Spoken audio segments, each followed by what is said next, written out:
Welcome to episode 4 of the Science of Happiness podcast series, where we explore the latest research on how to live a happier and more fulfilling life. In this episode, we'll delve into the social science of happiness and explore how our relationships with others can impact our overall sense of well-being. First, let's dive into the research on the importance of social connections.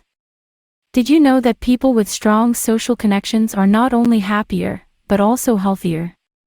One study found that having social support is as important for our physical health as quitting smoking. When we have people we can rely on, we experience less stress, which in turn reduces our risk of developing chronic health conditions like heart disease and diabetes.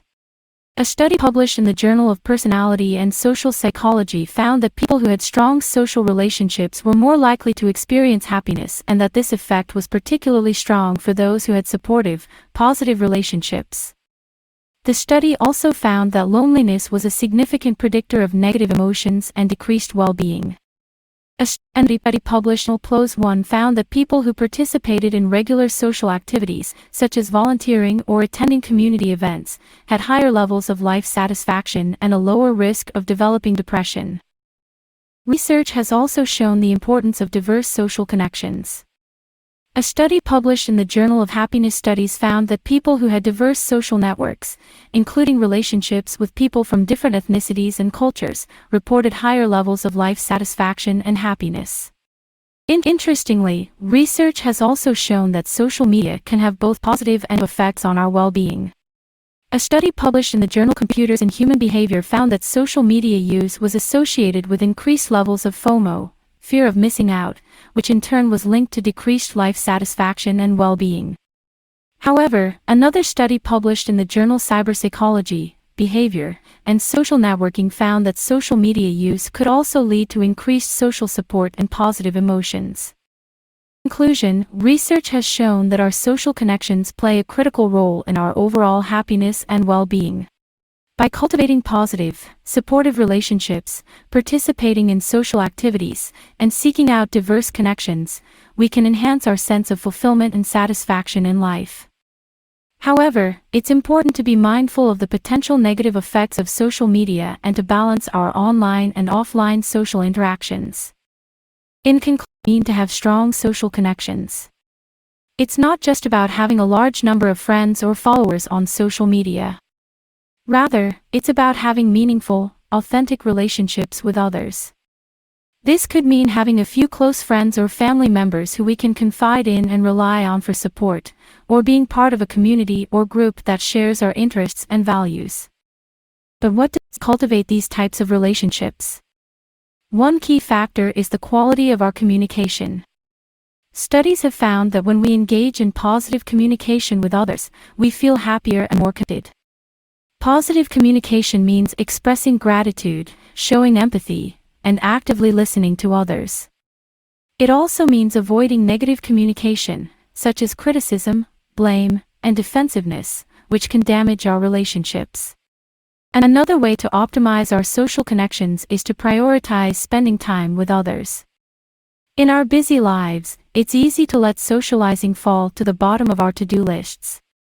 But research has shown that making time for social activities, even just a few hours a week, can have a significant impact on our happiness. Of course, social connections are not always easy to maintain. We may encounter conflict or misunderstandings with the people in our lives. When this happens, it's important to practice forgiveness and empathy. These qualities allow us to repair damaged relationships and move forward with a stronger sense of connection and understanding. An important aspect to consider is the balance between our social time and our alone time. While social connections are vital to our happiness, it's also important to have time for ourselves to reflect, recharge, and pursue our individual interests. This balance can be different for everyone, and it's important to find what works best for us. One important factor to consider is the diversity of our social connections. Studies have shown that having a diverse network of relationships, including those from different backgrounds and perspectives, can expand our sense of empathy and understanding, which in turn can lead to greater happiness. It's important to seek out opportunities to connect with people who are different from us, whether that's through joining a new community group, traveling to a new place, or simply striking up a conversation with someone we might not normally talk to. One interesting area of research in the social science of happiness is the role of social media. While social media can provide a way to connect with others and share positive experiences, it can also lead to feelings of envy, loneliness, and FOMO, fear of missing out. It's important to be mindful of our social media use and to prioritize real-life interactions over online ones. It's noting that our social connection can change over time. As we move through different life stages and experiences, our social networks may shift, and it's important to adapt to these changes. This might mean making new friends, reconnecting with old ones, or seeking out new communities that align with our current interests and values. Did you know that having positive social connections can be just as important for our health as quitting smoking or exercising regularly? Research has shown that people who have strong social relationships have a lower risk of depression, cognitive decline, and even premature death. So if you're looking for a way to boost your well-being, prioritizing your social connections is a great place to start. But not just about the quantity of our social connections, it's also about the quality. Studies have found that having supportive, positive relationships is key to experiencing happiness and fulfillment in life. So if you have toxic relationships that are bringing you down, it might be time to reevaluate and focus on cultivating more positive connections.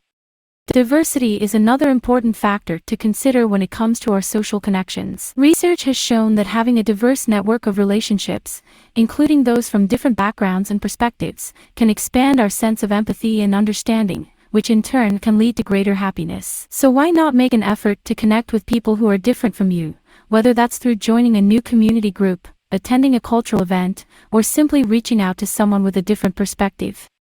And while social media can be a great tool for connecting with others, it's important to be mindful of its potential negative effects. Studies have found that social media use can lead to increased feelings of FOMO, fear of missing out, and decreased well-being, particularly if we're using it to compare ourselves to others. So if you find yourself feeling down after scrolling through your newsfeed, it might be time to take a break and prioritize real-life interactions instead.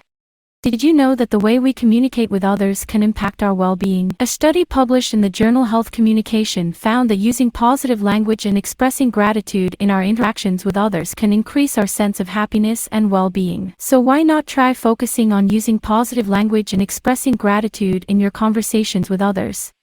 Another interesting area of research is the role of giving and generosity in our happiness. Studies have found that giving to others, whether it's through volunteering, donating to charity, or simply doing something kind for a friend, can increase our sense of happiness and well-being. So why not try incorporating acts of giving into your daily routine? Let's talk about the power of forgiveness. Holding on to grudges and negative emotions can weigh us down and impact our happiness, but forgiveness can help us to move forward and let go of those negative feelings. Research has shown that forgiving others can lead to increased feelings of happiness, reduced stress, and improved relationships. So if you're holding on to a grudge, try practicing forgiveness and see how it impacts your well-being. In conclusion, there are many different factors that contribute to our social well-being and happiness, from the way we communicate with others to our generosity and forgiveness. By focusing on positive language, acts of giving, and forgiveness, we can cultivate stronger and more fulfilling social connections that support our happiness and well-being. Thanks for tuning into this episode of The Science of Happiness. I hope you found these new insights and strategies helpful. Be sure to tune in next time for more tips on living your happiest life.